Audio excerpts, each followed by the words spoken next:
All right, guys, welcome back to episode 3 of the YVR REMO show, the Vancouver Real Estate and Mortgage Show. Listen, the last couple of shows have been fantastic. We've been getting incredible support. Thank you so much to our audience for everything that you've been doing. Episode 3 is going to be fire. I promise you that. We are talking today about capping off with the coronavirus. That thing is still going on. The market is on fire in the Lower Mainland, and we're going to explain some of the things that we're seeing on a regular basis there.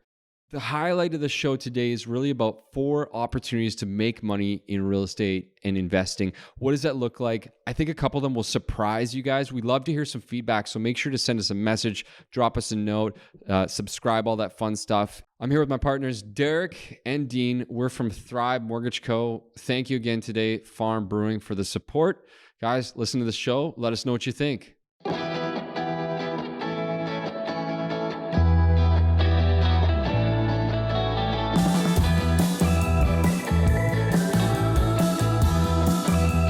What's up, guys? You are listening to the YVR REMO show, where we talk all things Vancouver real estate and mortgages, take boring topics and make them interesting. Make sure to stay tuned to listen to everything you need to know how to put cash back in your pocket, create wealth in real estate, and simplify the complicated. Good evening, folks. Hello. It's real, guys. It's been 2 weeks. It's been a hiatus. It feels like it's been 6 months. We're back in the chair, and I'm super excited here. Episode 3, this is going to be a big one. It's really exciting. We're going to talk about all sorts of fun stuff. But I want to start off by talking about where we ended off our last episode. Our last episode, we had a conversation about the coronavirus and the impact on it. We foresaw the future. We talked about last time the fact that we were going to see interest rates come down based on the bond market. We foretold the future. What have we seen, my friend? It's actually a big drop. We've seen rates come down from just over 3% to as low as 2.69. So a huge drop, actually. It's a good time to make a move if you've been on the fence. Yep. Or at the very least, get a rate hold from whoever you're dealing with. Yeah, on that point, we're not going to spend too much time on the coronavirus today because a lot of people talked about it before, but crazy just to see the way that it's gone. There was a period of time, I think on February 2nd, where the government of China announced they were doing this massive injection of, I don't even know, some insane like trillions of dollars into the market. And we saw the bond market a little tiny tip up, but now it's dropped back down again. So it looks like it's going to stay low as long as this impact is still in. It could be a week, it could be 3 weeks, could be months. Good news for borrowers, not so good for the Chinese and the Canadian economy. All right, let's move on, guys. You can see the bags under our eyes. We're working some long days right now. Multiple offers are a thing right now. It's amazing where we went through almost, what was it, a year and a half, where in 2017 and I'd say part of 2018, the market was just on fire and multiple offers were just a regular occurrence, especially 2017. 2018, it was kind of hit and miss. 2019, it was you couldn't sell anything. And now, like literally every single day, we've been getting that call. Oh, buddy, it's crazy. It's such a seller's market right now. Such a seller's market. So like buyers need to be prepared going into these offers that they don't really have a lot of negotiation power at all. They need to be firm on prices. Like they need to understand they need to pay asking price, if not a little bit more, to make it work, right? Depending on the property, obviously. But back to buying before selling. Yeah, we had so many calls on this in the last 2 days. We're like 4 calls in 2 days. Well, why would someone do that? Yeah, good question. Tell me. Now that there's all this subject-free multiple offers going on, people realize that if they go into a property looking for, they need to find the property that they want to live in. They need to get it on contract before they want to list, because if you list and you sell your house and then you start shopping and then you're going into multiple offers and you can't get the property that you want, what are you going to do? You're stuck with a sold property and you have to rent or live with family or whatever. Like, it's not a good situation. So a lot of people have the question, how do I get qualified to buy before I actually sell? And what does that look like? Because there's always a worst case scenario. What if your house doesn't sell? Right? What does that look like? So we have to prepare the file for that situation and make sure there's a solution if that did come up. I think the biggest thing for me when we're going into it is often we're seeing this in circumstances where people don't have a mortgage that are making the move. And their biggest concern, like you mentioned, is they want to find their quote unquote dream home and they don't want to be left homeless. So their bank's basically doing what? I mean, not giving an option to the clients, right? And that's been a big part of it. So there's ways to offset that risk. Obviously, like there's one way looking at it if you're adding rental income to the existing home, right? That a lot of people don't think of. If you can't sell that house, what does it look like if you were to rent it out? And is that going to allow you to qualify for the new purchase? Or do you tap into the existing property that's clear title? Do you put a line of credit on it so you have access to money to close on the new purchase? There's a lot of different options and solutions that you can dive into, but you just need to make sure you're pre-approved and actually qualify for that before you make any big moves. It's where we make our money. Get creative. That's for sure. All right, guys, that's enough of the intro. Lots happening. We got a big show today. We got a lot of exciting things we're going to talk about. We're going to talk about 4 ways to make money in real estate. Of course, there's a lot more than 4 ways, but one of our primary focuses as a company, as a team, the thing that we talk about all the time is just really making a difference in the lives of our clients by teaching them how to create wealth. And so we always get asked, what's the best use of my money? How do I do this?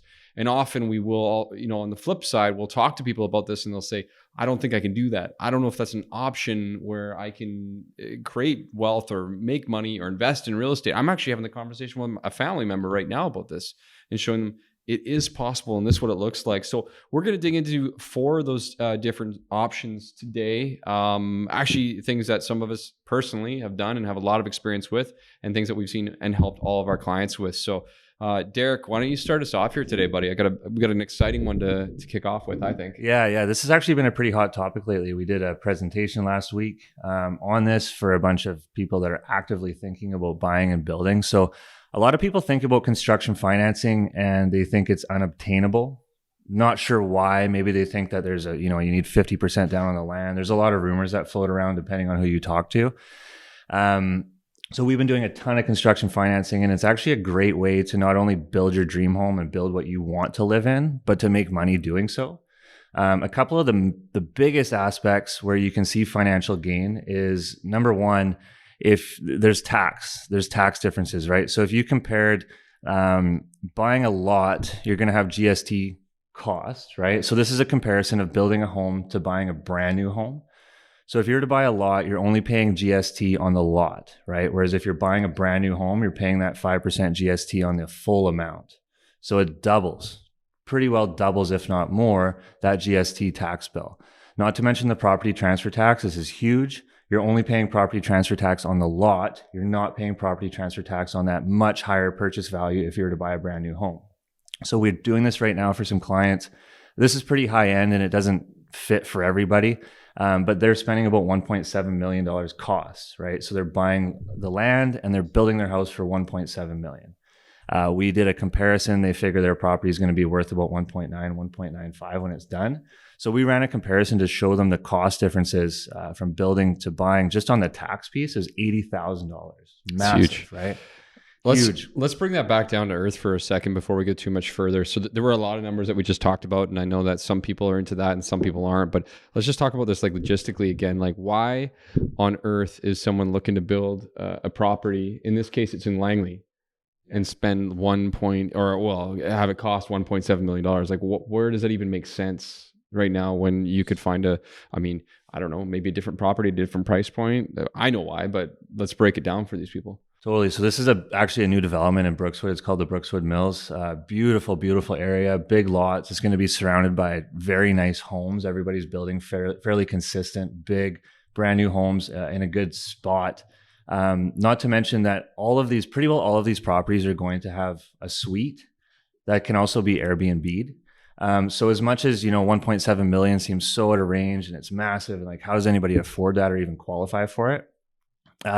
A big part of that is going to be rental income. When we live in such a hot rental market that, for a brand new basement suite that's 1,500 square feet or even 1,200 square feet, you can get $2,000 a month, right? It's going to cut your mortgage payment in half. So that's just another thing where a lot of people think that building or buying that property that's, over $1 million is not achievable. Think about rental income, because we live in such a hot area for rent. It's drastic what you can pull of just a basement suite. Yeah, especially in this market with multiple offers, not a lot of inventory. You have the pick of the litter here, which is unique. A lot of people aren't thinking, hey, I can build a house. It's not something that everyone thinks about doing, right? So you have an opportunity to get exactly what you want here. You get in regards to lot, where you're located, and then just build, like you said, your dream home. But it's always important to note when you're building a house, you don't want to build it just for you. You're thinking for the, you know, the end sale, who's going to buy that house. I think that's a fair thing in all these situations where we're talking about this. The primary goal is, I mean, technically you can build a home that you would want to live in, but you're building it for the best possible resale value. Jumping back onto your previous situation. So we talked about the fact that you're going to save money first and foremost, just on taxes by building. But in addition to that, your complete value right off the bat on a $1.7 million purchase price relative to today's value is probably going to be around $200,000 plus the tax savings. You know, obviously you got to be working with somebody who knows what they're doing. Otherwise you're going to spend all that money right away. The best comparison is in this exact same development. There's a developer building this type of a home and selling for 1.9 to 2.1. And they're not custom. Yeah. They're spec, right? Yeah. Explain that for people who are listening that have never built a home or don't know. So they have one set of floor plans with, you know, maybe 2 different sets of color schemes when it comes to counters and cabinetry and flooring. And they, you know, it's a spec. So they're building it to, you know, that speculation. They have 2, you know, maybe color schemes, but like I said, same floor plan. You buy that house, you're not moving walls. You're not, hey, put the kitchen over here, put the bathroom over there. It's what they say they're going to build. Your real only choice is, like I said, colors. Yeah, you know, it's interesting as well because we hear people talking about all the time, like it's unaffordable to build a home. Why would I build a home in this market? What does it look like? I think the reality is like, again, it's got to be the right piece of land, the right property. You got to be working with the people who know it. Like we've seen builders lose a ton of money. We've seen homeowners lose a ton of money, but again, in the right circumstance. So for example, the one we're talking about here, there is a lot of opportunity to be made, but it's no different than anything else. It just comes down to properly structuring it. And that's where obviously we look at that kind of financing piece to make sure it makes sense, right? Totally. And like, this is 100% not for everybody. Yeah. A lot of people look at this and they're like, well, why wouldn't everybody do this and make this kind of money? Well, first of all, there is a pretty big cash component that you need to have. Not to mention, this is going to be a year of construction that is going to affect your life. Like, this isn't just something that's hands off. You need to be dealing with it, talking to the builder, talking to your bank or your broker about financing. Like, it is literally going to be 12 months of outside work that you need to deal with to make this happen, right? I mean, I think the best way to put this for people to understand, like, how can you make money building? This is why there are builders. This is why there are developers that can make so much money creating real estate and creating properties. There's profit in it, right? So if you take it into your own hands and do it yourself, we have some people that have, you know, they have industry experience, if you want to call it that.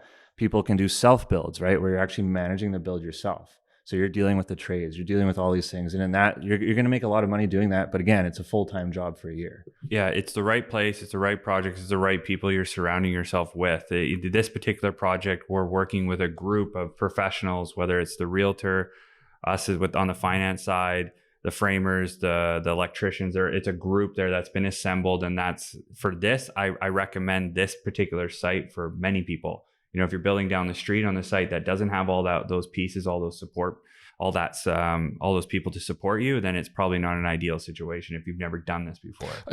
I'll touch on one final thing before we move on to the next topic and what that looks like, because we could probably talk. We're going to do a future episode literally all about construction financing, construction mortgages, and we'll dig deep on that. But I think the big thing to think about here as well is if this is something that you're considering, you don't need as much money as you might think. I mean, you're going to need, we would reasonably say about 25% of your total cost, or total cost of land. And yeah, that would be your minimum. That's what your, minimum that you get. So that's about $425,000 plus your additional cost. So we'll call it $500,000 today.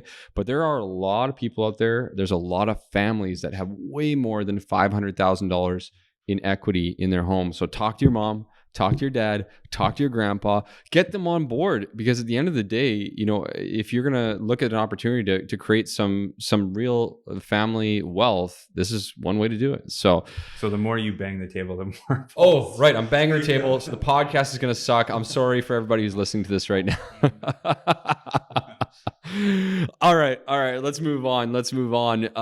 Dean, let's dig into the next one, my friend. Renovate and flip. Yeah. You can go into so many buckets here, but we'll keep it short. So this is something I've done myself, and so I believe in this model.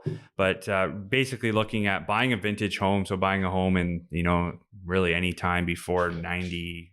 Well, I guess 2000. We're even getting outdated in 2000. Vintage right? home, I like it. So, you know, buying a vintage home that has potential to be modernized, that we're going to see value. So typically, A typical cash investment into a reno would usually double your value. So if you, for example, you put $50,000 into a home as a renovation, you're typically going to see about $75,000 to $100,000 in value increase in that home. But that's not always the case though, right?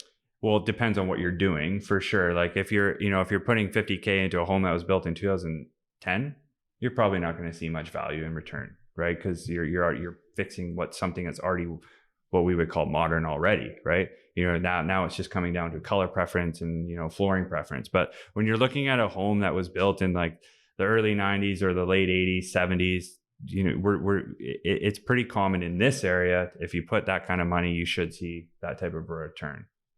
Yeah, I think that's fair to say. It also depends on who's doing the work. So if you're the person doing the work, this applies. Yeah, it's definitely, there's definitely an element of sweat equity there. But, believe it or not, you can still see these types of returns hiring professionals to do this. Back to, building a home and managing the certain trades. When you manage these things, there's a level of, I guess, sweat equity, you can call it, but typically a contractor is going to look for a 20% return to manage a project.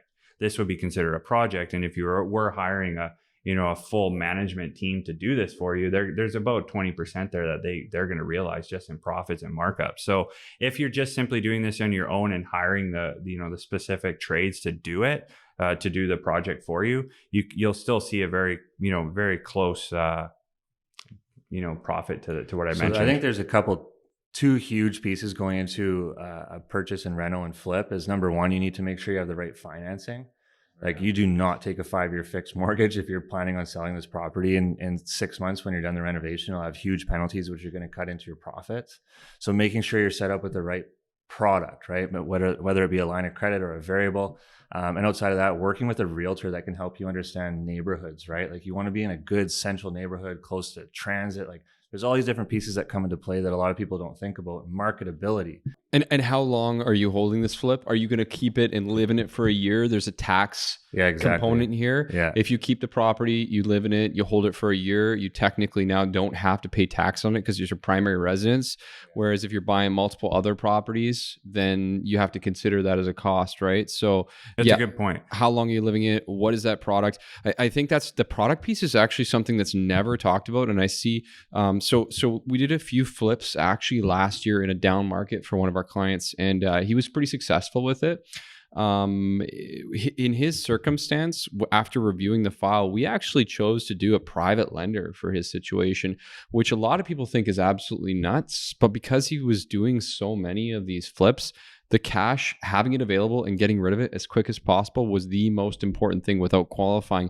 It was getting to the point where he couldn't necessarily qualify, and that happens quickly. But just like any other investment, you're not looking at the cost, but what is the total investment and what's my return? And he did very, very well, all things considered, in less than 90 days on that side. Product is super important, and that comes down to what you're doing to the home. If it is a light reno, say under $50,000, you can get away with doing a purchase plus improvement mortgage, which is a fantastic product for that type of maybe give a brief rundown on that. Yeah, so basically purchasing a home with, say, a AAA lender, so somebody that provides the best rates that you would commonly see.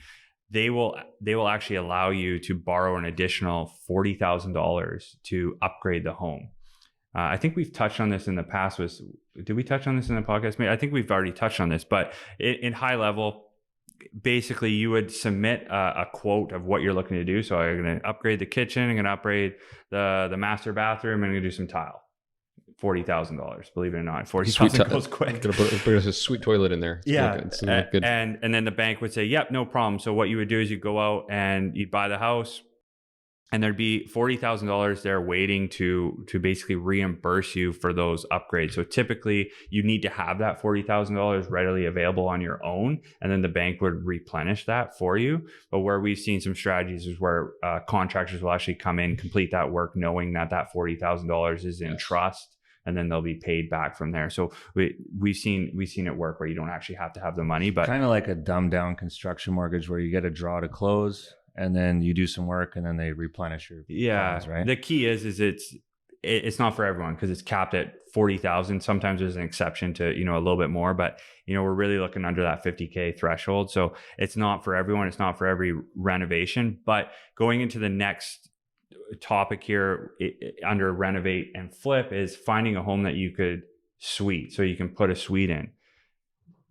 Believe it or not, these BC box homes, these split level homes that we see in Brookswood and the Aldergrove area and really right across BC, they can be fantastic homes to add a suite. And we've done homes, we've seen this actually. We've seen clients put $40,000 into the home and actually get a suite with $40,000. So we've seen purchase plus improvement actually work in this case, and adding a suite to a home will add significant value to your home.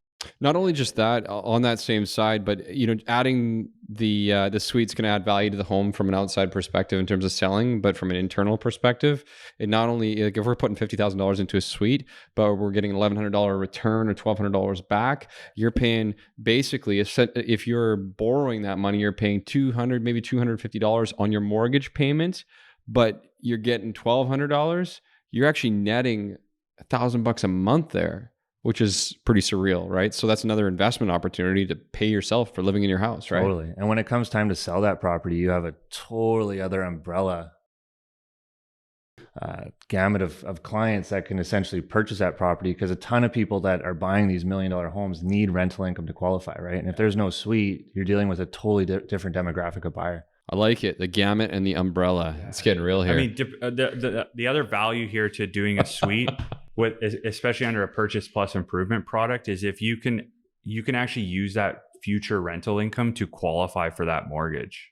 So that's significant too. If you actually need the rental income to get that home, adding the suite as part of a purchase plus improvement can get you in that home. Damn right. All right. So before we go any further, we gotta we had a fail today. Our good friends at Farm Country Brewing were offering us some beer. We got too busy. We were too focused on these multiple offers. So we're gonna give them a little shout out and say thanks. I got some lovely juice in mine. We're gonna pop by later and get some beer off you guys and enjoy a little bit of that stuff. So thank you, Farm Country, for offering the beer for us. We're gonna take you up on that after this week. Who would have thought? All right. So let's get into rental properties. When we talk about rental properties in this sense, we're just going to take the traditional long-term rental property approach. We're just going to break down some of the things you want to consider. So this is number 3 in terms of making money. I think this is actually the most traditional way that people think about making money in real estate. They think about, I'm going to buy especially in the lower mainland, they're thinking I'm going to buy a rental condo or something like that. I'm going to rent it out and I'm going to hold it for 10 or 15 years, which isn't a bad thing at all. It is one way that you can do it. Whether it's a condo or a house or a townhouse or whatever it is, long-term rentals work. They've always worked. They make a ton of sense. I would consider it one of the more conservative of the overall investments, but one of the best simple ones that you can get started on. Guys, jump in. Yeah, I mean, why not have somebody pay your mortgage? It's a no-brainer, right? And it's why everyone does it. You can have somebody literally pay for your mortgage, which is going to, pay down the principal. So in 5 years, we're going to see, okay, this big chunk of principal has been paid off, plus my house appreciated. So it's a no-brainer. The ROI, the return on an investment can be significant. Yeah, there's 3 things that you want to look for in an investment property. Principal pay down, which is obvious. That's what is happening while the renters are paying your mortgage. You're going to see principal pay down, which is going to create equity over the life of the mortgage. You're going to look for appreciation. So you want to buy in obviously an area that hopefully sees some appreciation, but be conservative. I wouldn't go into any purchase or flip or build assuming that you're going to see massive appreciation. And then obviously cash flow. If you want to see cash flow on your property, even if it's $20 a month, that is a good rental property if you're cash flowing at all. Sometimes even if you're not cash flowing, like in the lower mainland, we've talked about this a lot. Let's say you're out of pocket $100 a month, right? So out of all your costs, you have to put in $100 a month. If you look at that over a 5-year spread, you're going to see appreciation, principal pay down, and you're going to see a massive amount of equity that's been built up, right?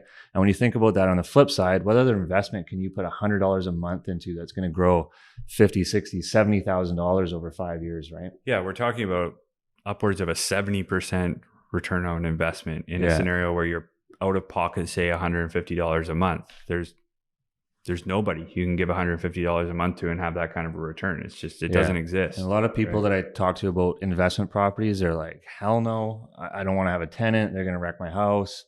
And yes, obviously there's risk in anything that you do.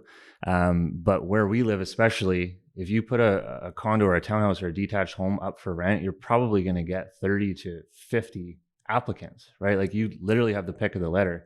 You can interview, you can pull credit, you can do whatever you want to make sure that they're going to be the right tenant for you. So what do you say? There's a common thought out there that if it's not cash flowing, it's not a good investment. False. False. Okay. Yeah, I strongly disagree, depending on the area and the product that you're buying. The property 1,000,000%. There in the one thing we've learned, and we've been studying this for a long time and helping our clients on this. And if you read or you follow real estate invest, there are certainly strategies which are tried and true. But you'll find there's a lot of conflicting advice out there about what you should do, what you should always do. What really matters is the numbers. It comes down to a numbers game. We're not looking at the physical property. I mean, sure, we're looking at what's the location. Is there a SkyTrain coming? Is there a bus coming? Is a neighborhood? Those are all bonuses, right? Yeah, and these are all things that you want to consider when you're looking at the area that you're looking to invest, short-term, long-term, what that looks like. But at the end of the day, the numbers line up. So I'm going to run through just a brief example. I was actually looking at investment in the Lower Mainland. I won't get too deep into the ins and outs of the location with a client yesterday, and we did an analysis for them, showed them on our analysis calculator, broke it all down. So this client of ours bought their property a couple years ago. They've now, and I'm actually going to break it down because a lot of people still don't know what equity is. So they now actually can borrow up to $100,000 on the equity in their existing home, which means their home's gone up in value. They can borrow up to 80% of that. They got $100,000 that we can take out of that. So we worked out a little bit of a situation where they would take that $100,000 out of their line of credit. They top it up in cash with about $30,000 to pay for the closing costs, the remainder of the down payment. A property purchase price at $600,000. This is a place again in the valley, and we're talking about a suite upstairs, suite downstairs, renting for $3,300 a month, which is actually quite reasonable. I don't think a lot of people realize if you go to Abbotsford or Chilliwack, the rental rates don't go down substantially when compared to, say, Langley. Like it's pretty close. I bet you would agree. Anyhow, long story short, getting forward, they're actually cash flowing after every cost and expense, including setting money aside for a rainy day fund, $170 a month. Our outlook in 5 years, if this client sells this property, is $100,000 after paying off the real estate agent, after paying off all their expenses and fees and costs, and paying back the HELOC, and paying back the line of credit. So that's amazing. They're coming away with an additional $100,000 if they keep that property longer. Then it could be more. Now, of course, we're not guaranteeing a specific amount of money, but we're using a pretty conservative growth rate of 2.5%, which is extremely conservative if you know anything about the Lower Mainland in real estate. Yeah, that's fantastic. I mean, that's a perfect example of taking on really good debt. Yeah. So that was a lot. Yeah. But there's a lot of stories like that. And I think where we're going with this rental property long-term is that whether it's locally, whether it's a condo, whether it's in the valley, whether it's in Edmonton or Ontario or whatever that looks like, a long-term rental property makes sense. You shouldn't just look at one of the three factors of real estate investing, but ideally you have three of those working for you. At the very least, two are holding you up quite strongly. Would you agree? Yeah, and you said long-term, which I think is key. I don't think anybody should go into an investment in real estate thinking that it's going to be short-term unless it's like a flip, right? An investment property, I think you have to go into this with at least like a 3 to 5 year plan. And just thinking about that before you do it. Believe it or not, we have a lot of investor clients, and the way they look at rental properties is they're never selling it. Yeah. They're keeping it forever. Yeah. Like that's their mindset. I'll tell you. So the opposite of this obviously is a short term. We heard a lot about people buying pre-sales, for example, from 2015 to 2017, even 2018. And those who bought in 2015, 2016 even, did pretty well. They made, in some cases, hundreds of thousands of dollars. I've seen people make almost $1 million on a pre-sale that sold in 2018. But now we're also seeing the downside of that, where we saw people who buy in 2018 or the end of 2017. We thought the market was going to continue, or at least they thought the market was going to continue to go up. And now we're seeing people walk away from deposits, or the property value is not hitting the same. And I don't think that's a common thing, But it's a danger of short-term investments. Our whole thing, if we ever were talking to a client, buying a pre-sale is not a bad idea, but always be able to close on that property. Yeah, don't buy it with the intention of just hopefully flipping it for more. Like you, that's a bonus. If that opportunity presents itself, you should do that. But buy the property with the intention of closing on it and either living in it or renting it out. Agreed. That's like buying weed stocks. Oh, Trying to sell it before it closes. some Bitcoin. Yeah, Bitcoin too. Yeah. Yeah, I mean, it's just a very risky play. All right. When was the last time you guys heard about Bitcoin? I haven't heard about that for a while. Hey, Just today. I've yet to use it. today. I heard about it today. Yeah. What'd you hear? Somebody asked me if they could use it as a down payment. Okay. Yeah. I honestly, I've never been asked that before. Yeah. It's legit. I'm sure you can. We'll look into it. We'll look into that. I don't have the answer for that yet. But Is there any value left in the Bitcoin? there is. I mean, apparently, according to this individual. Okay. I'm not an expert there. Cool. Right on. So marijuana stock, Bitcoin, we're going to diversify and keep this going for you. We're going to get even more diversified because I think our fourth way that you can buy and make money in real estate, 4 out of 100 ways. We're going to keep it to 4 today because otherwise you'll have to listen to us for 6 more hours, which I know you guys would be thrilled on doing, is something that is actually a little bit, I wouldn't consider it controversial, but I don't think people are thinking about it as a way to make money in real estate. It's buying your home, buying your primary residence, your actual home that you're living in. Yeah. Yeah. Totally. So, just from a tax perspective, so any investment property that you own, if it appreciates, if you make money and you sell it and there's a profit, you have to pay tax. There's a capital gain tax that's triggered. I'm not an accountant. Talk to your accountant if that's the situation. But primary residence, if you've lived in that property for a year and it hasn't been rented out, there's no tax on appreciation. That's huge. Like, where else in Canada can you make money and not pay tax unless you're doing it illegally? Yeah. It's legitimate tax-free income. One of the ways that we've seen, like an example that hits home for us, is a realtor that we work with who actually has never paid for a mortgage payment. So he's bought in his primary residence 5 times over and he's never made a mortgage payment. He's lived in basement suites, rented the upstairs. He's always found a way to utilize rental income. He's done renovations, he's done builds, but he's made sure that he stayed in these properties for at least a year so that when he sold it, the appreciation was tax-free. Yeah. Never. Yeah. So that leads back into it. So is he buying it as a primary residence or is he buying it as a rental? Like, do you want to break that down? I think we should. I think we should spend a minute talking about that scenario and explain exactly how that worked. Because we just basically said, hey, we know someone that bought their house for literally, well, they bought it. Actually, he with no cash in his hand, but he didn't pay a penny for a mortgage payment. And now he's on his 3rd build, is it? He's building his 3rd home. I think he's on his 4th, but yeah. Yeah, it's a lot. Yeah. So, I mean, he lived in the home for at least a year. In every one of these homes, he lived in it for a year and then sold it. And so if there's an example where he lived in the basement of a home and rented the upstairs for, well over $2,000 a month. And so in that case, he wasn't making a mortgage payment. And then the others where he flipped, he either, added a suite like we talked about and then lived in that suite, rented the upstairs out or vice versa. So, and then with the appreciation, he's made enough money that he would never have to pay a mortgage payment in that. My favorite part about this whole thing, besides the fact that this guy's never paid a mortgage payment, is he didn't put a penny into it of his own money. Yeah. He started off borrowing money from his parents via line of credit. Yeah. Did his first build, made some money, paid them back, and now he's rocking. Yeah, so I'm going to jump into the line of credit thing because I don't think people give that enough credit, and it's something that I actually was talking to a client of mine the other day. He reached out, just shot me a message on Instagram, and he was just kind of like, "Hey, Hope and Heck, I don't know if I can actually do this, but I don't have any money for a down payment, but I really want to get into the market. Are there any options out there? What does that look like?" Conversation with him led to essentially, let's talk to the bank of mom and dad, but I don't want you to actually borrow money for them or take any of their money. Why don't we take a look? Like they live in a house, they have a small mortgage. Why don't we see if they would allow you to put a line of credit on their home to give you that line of credit? You'll cover the interest on that and buy this property and have an investment component, have a suite in it so you could pay them back right away and pay that off. And I don't think it's, maybe it's a creative option, maybe not, I don't know, but I don't think it's something that people have really thought about for a long time, because it's quote unquote, people have the mindset that it's risky or there's a high cost associated with that. Your line of credit, once we set that up for the parents, the interest cost associated with that is like 4.45 on average, like 4.5%.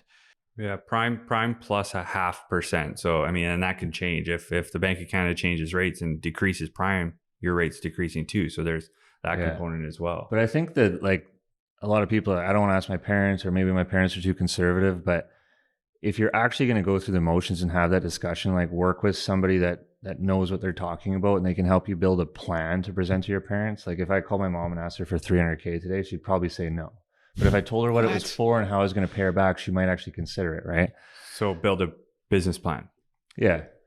So true. And I think on that point, just with regards to our parents and what they want to do, most of our parents actually do, and other people we meet, they do want to help. They do want to leave inheritance. They do want to leave something for their kids. This is a way that your parents can leave you a quote unquote inheritance without spending a penny. Yeah. Nothing from their retirement. They don't have to invest anything at all.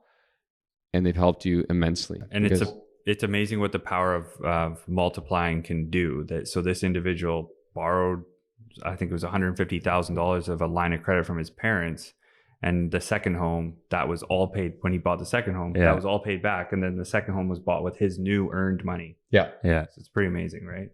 Now he's on to his fourth, right? So it's super very cool. So we got a lot. We got some messages on here. We've had some people sending some notes through, suggesting that they're getting some good value from this episode. The next couple podcasts, we're going to dig a little bit deeper. I think we're going to hope to have some experts popping on the podcast this year, which I'm pretty excited about that. We're also planning to do some live events, breaking all this fun stuff down. So make sure to, if you're listening to the podcast, make sure to give us a thumbs up, hit the subscribe. If you're on YouTube, same sort of thing. Give us feedback. We need it. We love it.